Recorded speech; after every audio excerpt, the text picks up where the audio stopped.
Breaking news tonight, a beautiful young mom, Nikki Chang, missing.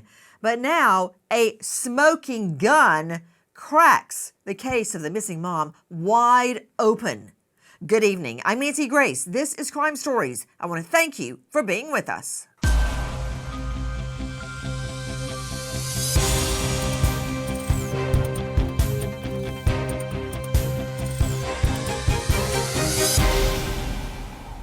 Mom's Chevy is found abandoned on a remote country road.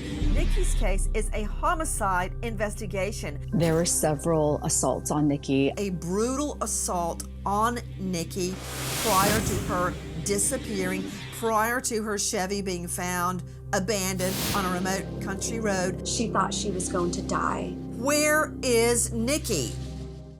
Where is missing mom Nikki? She's absolutely gorgeous, and this is where the whole thing started. Listen. Wednesday night around 8:30, Nikki Saelee-McCain is in her bedroom combing her hair. Her husband of 13 years, Tyler McCain, arrives home in a strange mood. For no apparent reason, Tyler McCain aggressively jumps on top of Nikki, holding her on the ground, then dragging her around, yelling, "What are you doing?" Nikki says Tyler McCain's eyes are glazed over. Nikki tries calming her husband, but it doesn't work, and he holds her down and begins hitting her in the face. The terror escalates over a 3-hour period, with McCain binding Nikki's wrists and ankles together with tape, putting tape over her mouth so she couldn't speak properly, rolling his wife onto her stomach. Tyler McCain sits on her back, pulling her hair back, forcefully pulling her head back and telling her he's going to kill her. And it gets worse. The terror she endured in that one episode was just part of years and years of horrific domestic abuse. Can you imagine that? Being bound at wrists and ankles with tape over your mouth so you can't speak, you can barely breathe, and there's more. Listen. After 3 hours of Tyler McCain allegedly beating his wife, the mother of his 4 children, hitting her about the face and head, blackening her eyes, pulling out her hair, and taping her mouth shut, he leaves her alone and goes into the kitchen. Getting herself loose from the bindings, Nikki Saelee-McCain grabs a robe with her car keys, runs outside, and gets in her car. Tyler McCain chases Nikki out of the house and jumps onto the hood of the car, telling her to stop. Ignoring his demands, Nikki flees to the safety of her sister's home in Redding. The only reason we know details of that episode is because she actually went to the hospital that time, and it was documented. How many hundreds of other episodes of violent domestic abuse occurred before Nikki mysteriously disappears? In the last days, a so-called smoking gun cracks this case wide open. Straight out to special guests joining us. I call them the Nikki sisters. It's Kay Ford and Chloe Saelee, both of them Nikki's sister. Kay, do you remember when you first heard about that particular domestic violence episode? I do remember it was the first time she had gone to the police, gone to the hospital. So we finally had a record of the abuse. Obviously, that was a horrible incident for her, but we at least knew that this was officially being recorded and she was making a report. So we were hopeful that it would be the step for more help. You know, Kay, you and Chloe look so much like Nikki. Do people tell you that? They do. They do. That must be very unnerving to sometimes look in the mirror. Every once in a while, I catch myself as I'm walking by a glass plate, and I think of my father. I look just like my dad. That must be very unnerving for you guys to look in the mirror and see basically an image of Nikki. Chloe also joining us in addition to Kay on what is a very momentous evening, because a so-called smoking gun has cracked this case finally wide open. But Chloe, do you recall when you first learned the details of that particular violent episode? When I first learned about that episode, my heart was broken. It was, I just couldn't believe it, because how could someone that loves another person do that to someone that they love. You know, Chloe, was this the first time you learned about those beatings, or did you know about it before? I think that I had a suspicion. Nikki never came out about the abuse that was happening, but I think that was the first one that she actually came forward with, and she came to me about it.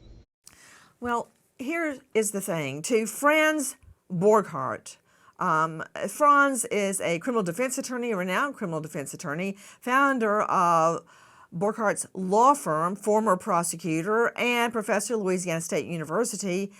Franz, thank you for being with us. Franz, while we can all sit back and say, well, obviously we know he did it, he's the one responsible for her disappearance, it's not that easy. There's this little thing called proof, called evidence in a court of law.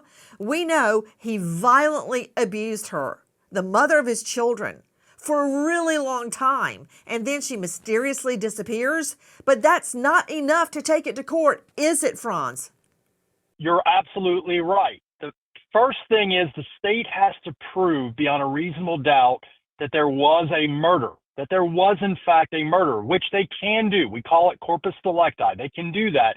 But in the absence of having a body, we lack certain evidence. We lack a murder weapon. We lack the means of the actual murder. And that is problematic for the state and presents fantastic defenses to this accused individual. Sure, there is an argument for motive. He was being prosecuted for domestic violence, but I don't think that that's enough. And on top of all that, they've got to get the other crimes evidence into the instant homicide case. They probably will be able to do that, Nancy, but they still have to litigate that to establish that they can bring out these past incidents for the purposes of murder, for the purposes of opportunity, for the purposes of knowledge and intent, to even get that into the murder trial. So it's not necessarily a slam dunk for the state. Franz, you know what? Blah, blah, Yes. blah. What you're saying is the state has to jump a hurdle in order to get a similar transaction into evidence. So what? I've brought in 1 million similar transaction pieces of evidence. It's not hard. You have to show that the case in chief is similar to a prior incident, so that the prior incident, in this case a violent beating, tends to prove the case in chief. I can't bring in a shoplifting or an armed robbery or carjacking in this case. I have to bring in something similar and connected in time to my case in chief, which I submit is murder. That said, Franz, you're absolutely correct. There has to be an evidentiary hearing, but you started off talking about a no-body case. Another newsflash, okay? A lot of no-body cases have been tried and won. Here's a recent one, the case of a young mom of 2 little boys, Anna Walsh. Listen. After his wife Anna Walsh vanishes, Brian Walsh is buying cleaning products, large tarps, buckets with lids, and splash-resistant goggles. He also makes trips to 6 dumpsters in 5 days. So police installed GPS tracking devices on vehicles used by Walsh and his mother. As the investigation heats up, a fire burns through a home that Anna Walsh, her husband, and 3 boys moved out of the previous year. Police Chief William Quigley says the fire is highly strange. They will get to the bottom of it. The chief says the department is doing a full ground search for any clues to Anna Walsh's whereabouts. Okay, of course, Anna Walsh's body not been found, but guess what? They're heading to trial right now. After all of his Google searches for things like, how long does it take for a dead body to start smelling?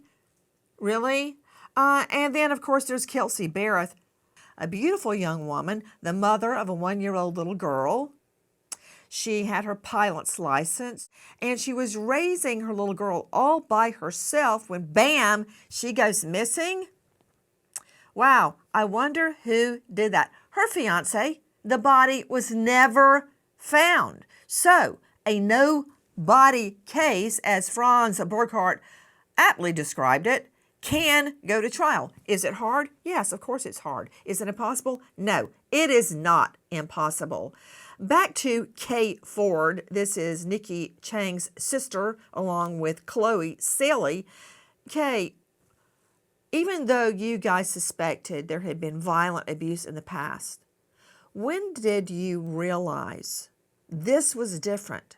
You hadn't heard from Nikki, you couldn't get in touch with Nikki, and Nikki never came back. I think leading up to it, I had kind of talked about, we knew after the domestic violence incident, the one that she went to the hospital for, made a report, she was adamant about leaving Tyler and taking care of herself. Leading up to her disappearance, it's almost like she changed a little bit. She seemed forgiving almost. She kind of let us know that she felt sorry for Tyler and she didn't want him to get in trouble. So when she disappeared shortly, Wait. You said Nikki felt sorry for Tyler, her tormentor, and she forgave yes, him? I don't think Oh, she dear forgave Lord him, in but heaven. Okay, that leads me to something very important because that's how I think she got taken. Dr. Bethany Marshall is with us, renowned psychoanalyst out of the LA jurisdiction, author of Deal Breaker. You can see her on Peacock now and find her at drbethanymarshall.com. Dr. Bethany, in addition to trying violent felonies in inner city Atlanta, at night I worked as a volunteer at the Battered Women's Center. And I dealt with so many women that wanted to hold their family together, and they would let the attacker, the husband, the partner, the man, back in for the sake of the children, so the children would have a father figure. And the next thing you know, they turn up missing or dead or in the hospital. What leads women to forgive or relent on the attacker? I think of domestic abuse as a crisis of boundaries. In other words, the victim, often a woman, feels that the husband's impulsivity, aggression, rage, pathological jealousy, envy is her fault. That's the crisis of boundaries. She feels that she is causing the man's suffering. Therefore, it is up to her to fix it. So when the man becomes out of control or enraged or battered, she thinks, what did I do? She blames herself, and then she becomes overly concerned about the perpetrator's feelings. And then, Okay, Nancy, I'm there's sorry. also You really lost me at it's her fault, because here's Nikki Chang in the hospital. She's had her, which is a whole nother psychiatric or psychological issue, where he duct taped her mouth so she couldn't speak. He didn't want to hear her, bound her hands and feet, beat her, sat on her, and it goes on all the ways he tortured her. And she thinks that's her fault. You just said that. I've got you on tape. That is not her fault. imagine, Nancy, your husband stalks you, texts you, calls you incessantly, tries to alienate you from your friends. And he does it so many hundreds and thousands of times over the course of years that you actually begin to believe him. And you think you've done something wrong, and you start to cower, you start to change all of your behaviors. Then he isolates you from your finances. You have no way to even make a purchase without it pinging his cell phone. So then he picks up the phone and asks you what you've bought. All of a sudden, you don't have food on the table for your children. You don't have a paycheck, so you have no way to get your own apartment or have your own independence. You're trapped. You're mentally trapped, psychologically trapped. You're like a little fly in a big web, and you cannot get away. These women do not want to be abused. No victim wants to be abused. If your listeners don't remember anything else about this show, remember that.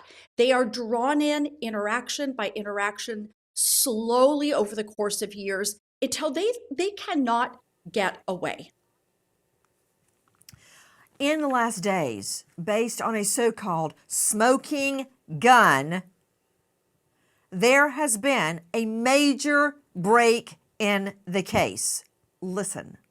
Detectives also further concluded that Nikki's husband, Tyler Scott McCain, is responsible for Nikki's death and disappearance. Detectives recently obtained a murder arrest warrant for Tyler McCain, and today at about 10:15 a.m., Tyler McCain was arrested. He was ultimately booked in the Shasta County Jail with no bail for the murder of Nikki. today, where we ultimately have an arrest of a murder suspect and a bodyless case, if you will.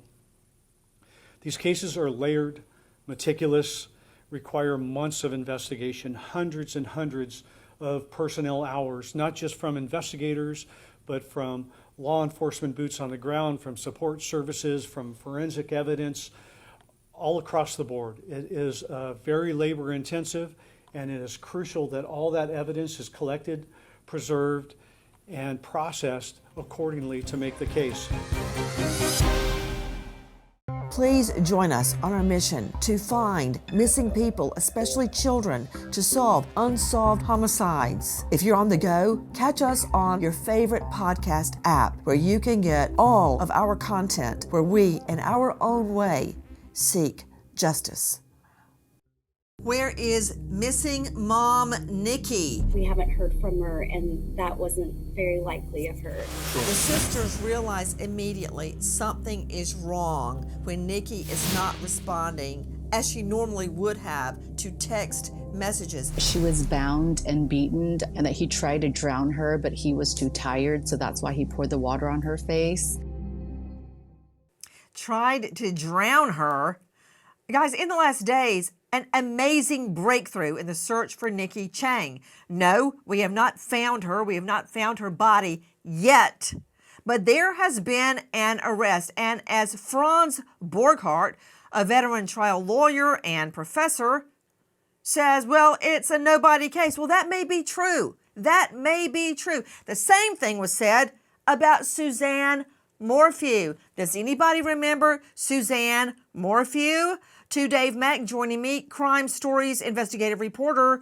Remember when we all went out to Salida and searched and worked that case, trying to find out what happened to the mom of two, Susanne Morphew?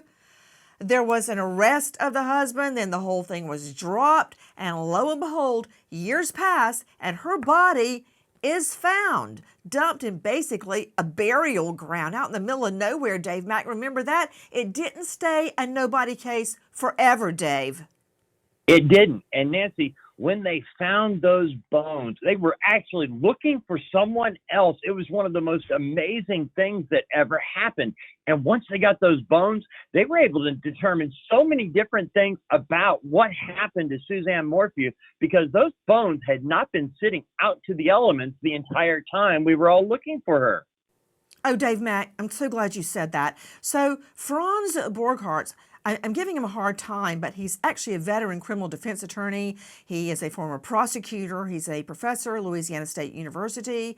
Franz Borghardt goes on and on about a no-body case, as if it's never happened before. Brian Fitzgibbons joining me, Director of Operations USPA Nationwide Security, who leads a team of investigators trying to find missing people and solve unsolved homicides.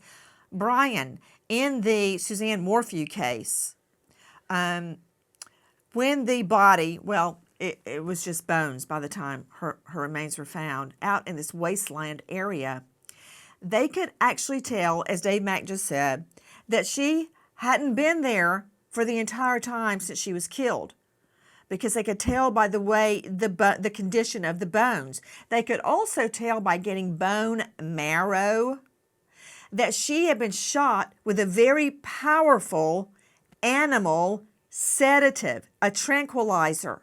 And only, as I recall, correct me if I'm wrong, Dave Mack, only 2 people in the state had it. And one was, guess who? Barry Morphew, her husband. And let me just point out, Brian, before you take off, that in the home, they found one of the tranquilizer dart caps. Really? He washed it with the sheets. I mean, that said, no body cases can be tried. But can we talk about how much better it would be if we could find her remains? And how are we going to do that, Brian? Yeah, certainly, Nancy. And listen, there's been approximately 700 no-body homicide cases in the last 25 years. And they have a really high conviction rate. Because the thing we need to remember, it's 2025. There have been crazy advances in forensic technology. All right. The resources at play in Nikki's case, you have the FBI, Department of Homeland Security, Shasta County Sheriff's Office collaborating with those organizations.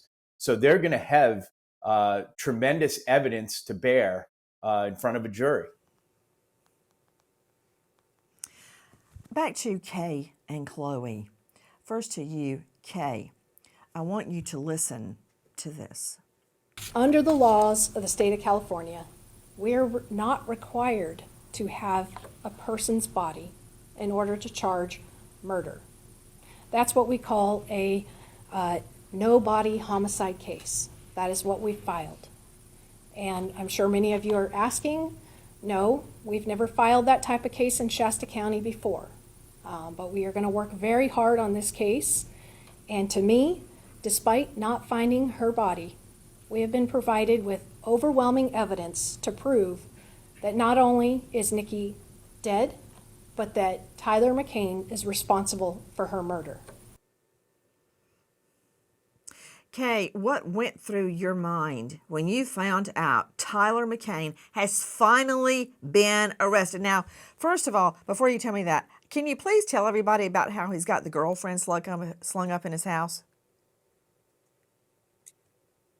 We've seen many posts about potential girlfriends at the house. That speaks pretty loudly to, you're not expecting your wife back. It kind of reminds me of Scott Peterson, Kay, because Lacey's body had not been found yet, her pregnant body. And he had already tried to, there he is in all of his splendor and glory. He had already tried to sell the house where she lived. They lived together, expecting their first child. He tried to sell her car and ordered the porn channel. Immediately turned the baby's room into a storage room. So obviously he did not expect her to walk through the front door. Why? Because he knew she was dead. Why? Because he killed her. Now, if you can recall, Kay or Chloe, how quickly after Nikki goes missing, your sister, your lookalike sister, did he move the first missed thing into their house? It was within, I think, like a week or 2 weeks. I just remember there was a lot of chatter online, and a lot of people actually. I'm sorry, wait. I think my earplug, my IFB must not be working. Did you say a week? 1 week? Yeah. Continue. And there were pictures of a female at his home as well, too. So that just confirmed the story even more. To you, Chloe, how did you guys find out that Nikki had only been missing a week before he moved a girlfriend in? Not the girlfriend, but a girlfriend. There's been a long parade of them. Sorry, Nancy, did you say how did we find out? Yes. Yeah, it was posted online on, there was a few Justice for Nikki pages up on Facebook, and it was posted online, and then there were also pictures as well, too. Wait, are you telling me he posted photos of the other woman on the Justice for Nikki page? There were people who would drive by Tyler's house just to kind of see what was going on, and they were seeing the same female that was outside of his home with Tyler. And then someone from the girl, her family members were also concerned because they've also found out that their sister had been staying at Tyler's home. And so that's kind of how we found out also as well, to confirm the story even more. Lauren Conlon joining me, investigative reporter, star of Pop Crime TV on YouTube.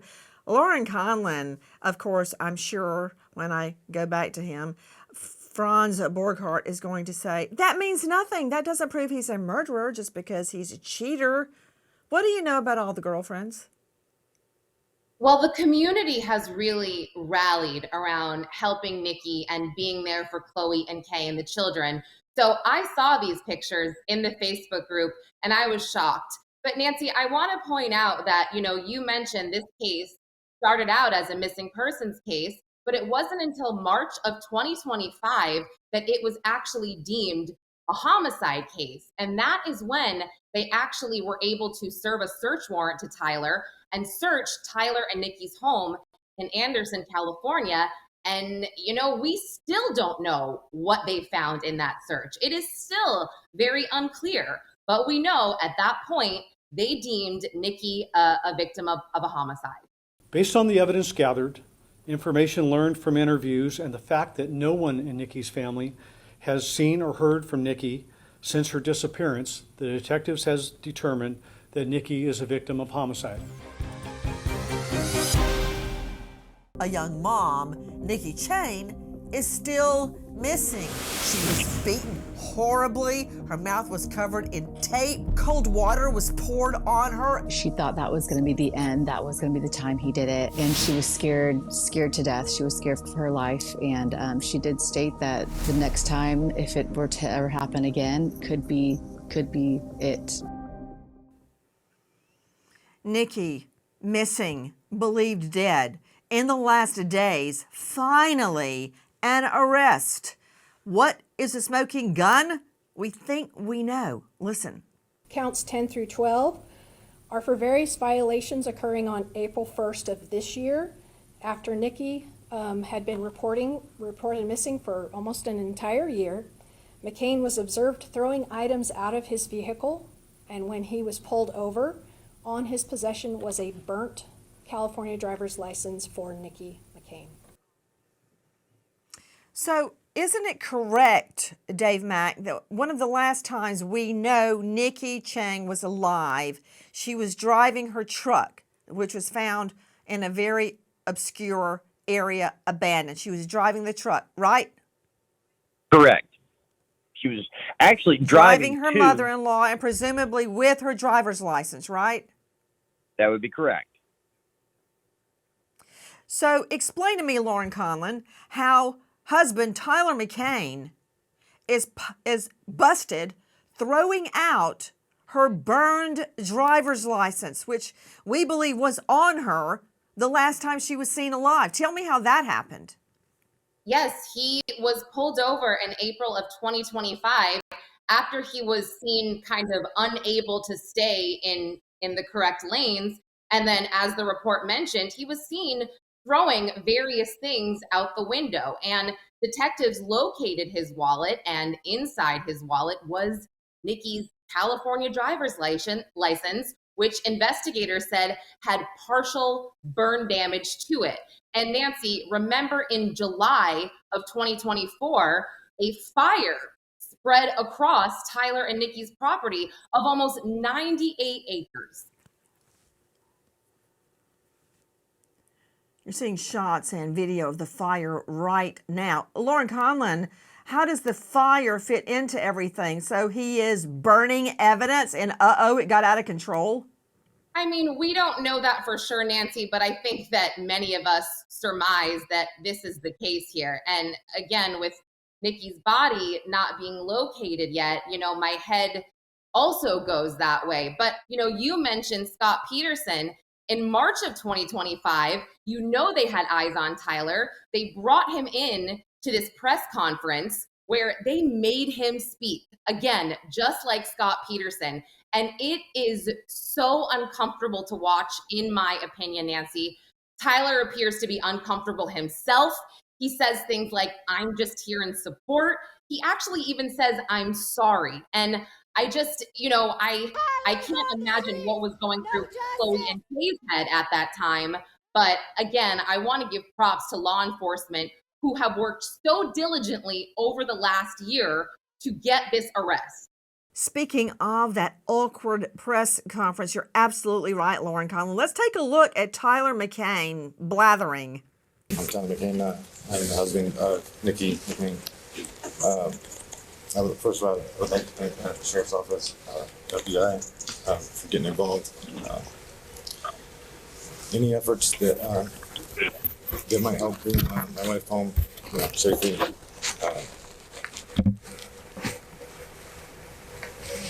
We miss you. I don't really know what to say. I haven't been in the public eyes in haven't done very well with it. I apologize to everyone, especially my children, my wife's family, mine as well.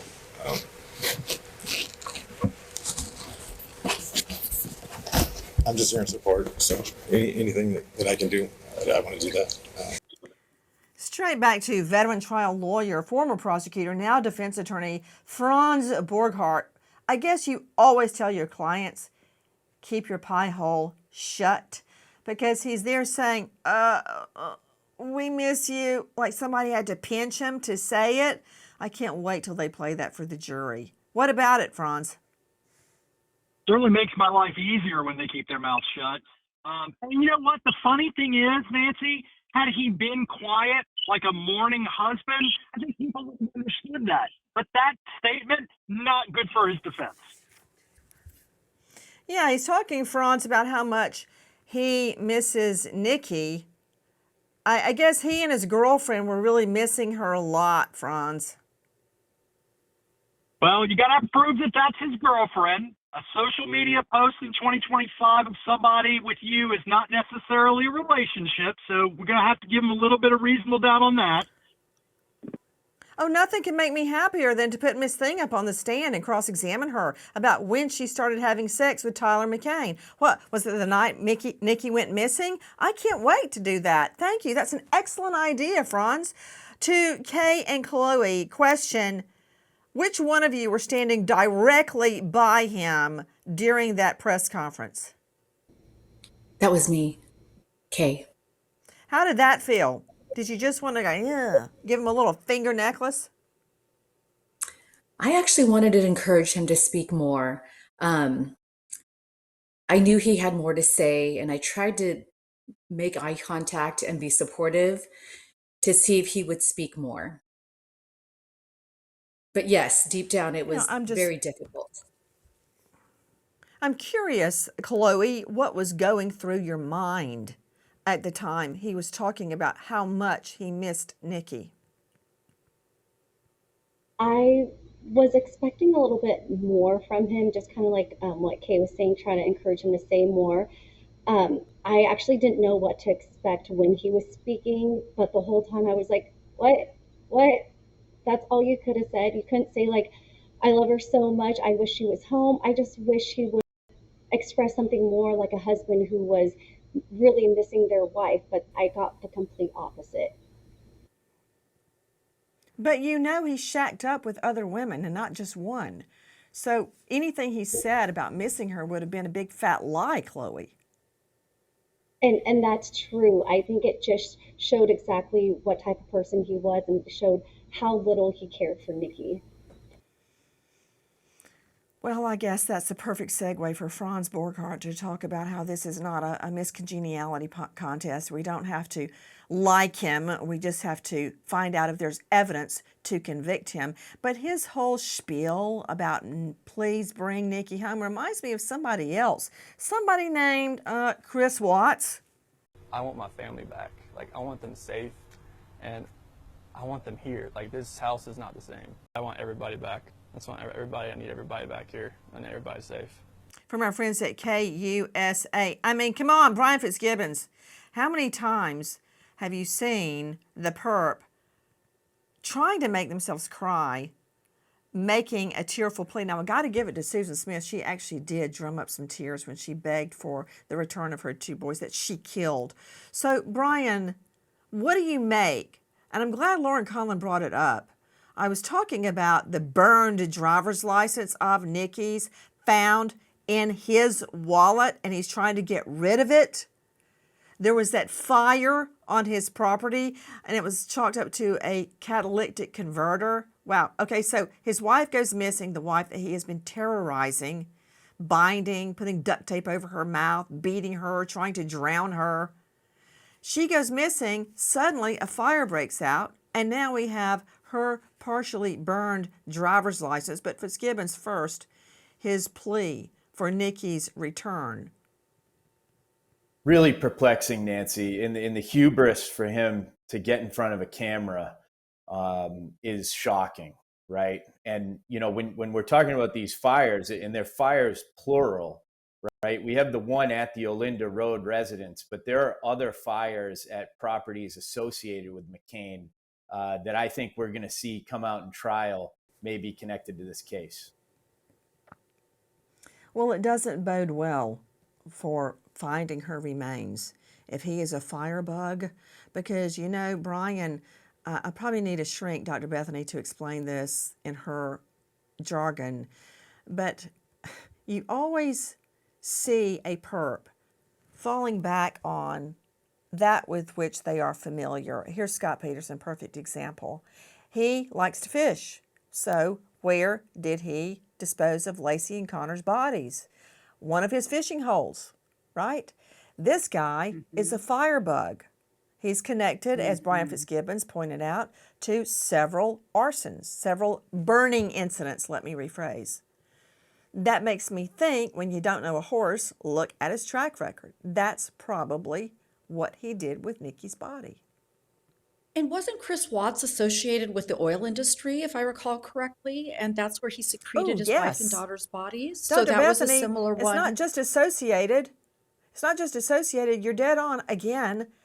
He took his wife, Shanann's body, and the daughters of his two little girls, Bella and Celeste, and put Bella and Celeste in oil drums and buried Nikki there on the Anadarko oil fields in a shallow grave where she had coffin birth. Post-mortem, she gave birth to baby Nico, would have been their first son. You're right. Another good example, Dr. Bethany. I'd be curious about what the children saw. What's the new girlfriend experiencing? What did the extended family see? This is a firebug, and this is a rageaholic who's just going to keep doing it again and again, I think, until he's behind bars. To Nikki's sister, Chloe. Chloe, how many children did Nikki have with McCain? Tyler and Nikki have 4 children together. So now they don't have a mom. I'm just thinking about the genesis, how her disappearance and death occurred. We don't know all the answers, but we do believe we have a motive that McCain murdered his wife, Nikki, the mother of 4, to stop her from testifying against him in that horrible domestic violence episode. It is our belief that Tyler McCain murdered his wife, Nikki McCain, to prevent her from testifying in the domestic violence case. This enhancement elevates the murder charge from a sentence of 25 to life without the possibility of parole. Had we gone forward with the domestic violence case in 2024, we would not have been able to prove that case without her testimony, without also having to prove that McCain caused her disappearance. Count 9 charges forgery occurring May 29th, again after Nikki went missing around May 18th. Shortly after Nikki was reported missing, this forgery charge results out of a forged signature on a joint tax return check that we believe that Tyler McCain forged her signature to cash that check. Oh my stars. According to prosecutors, he killed her and then forged her name to get the tax return. Chloe Saelee and Kay Ford with us, the Nikki sisters who have been fighting for justice for Nikki since day one. To Kay, do you believe, and have you been led to believe, that her remains will be found? I feel confident with the evidence that the detectives have collected, and also I do have confidence in our community.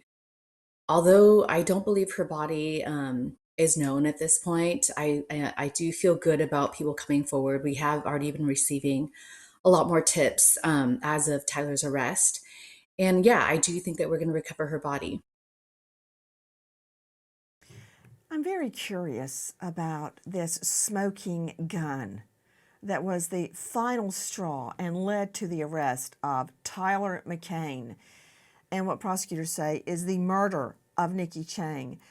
I'm curious, Dr. Bethany Marshall, could you explain why he would have kept Nikki's driver's license in his wallet?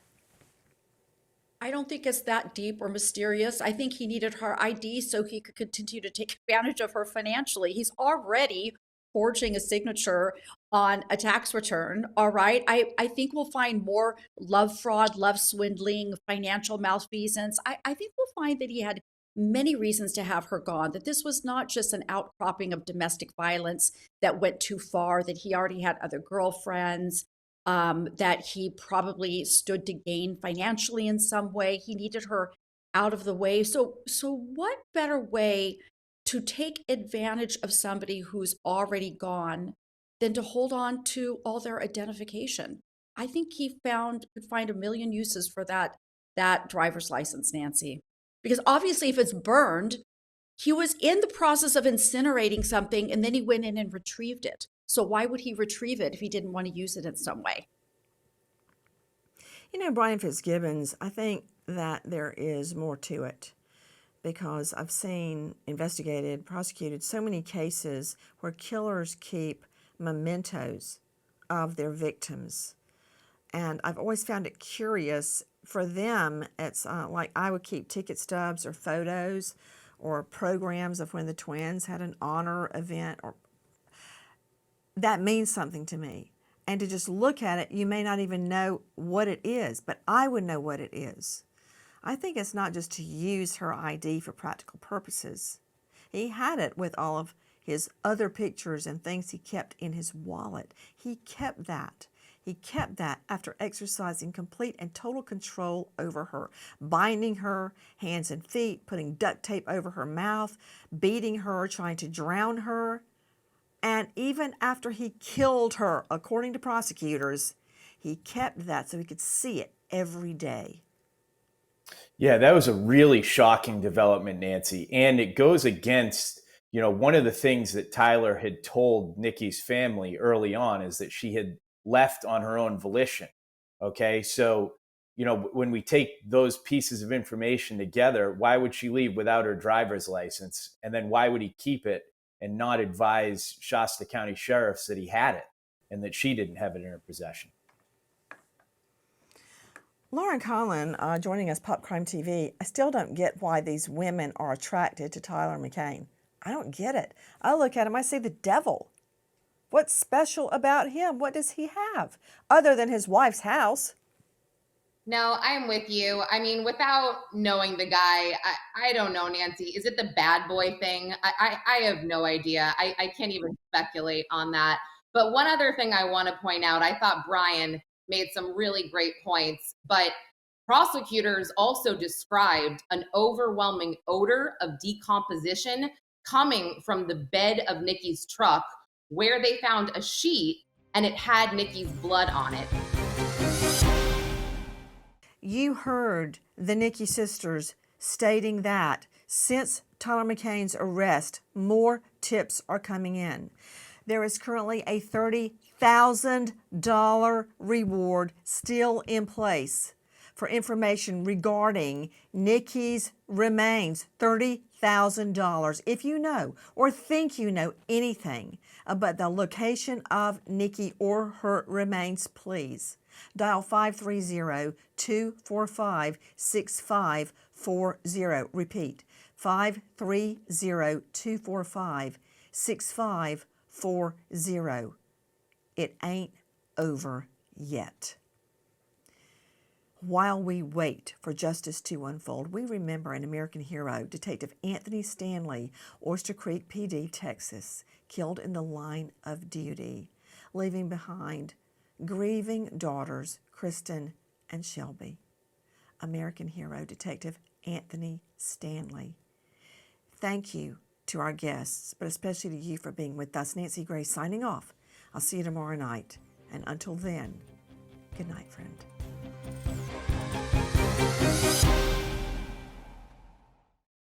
Please join us on our mission to find missing people, especially children, to solve unsolved homicides. If you're on the go, catch us on your favorite podcast app, where you can get all of our content, where we, in our own way, seek justice.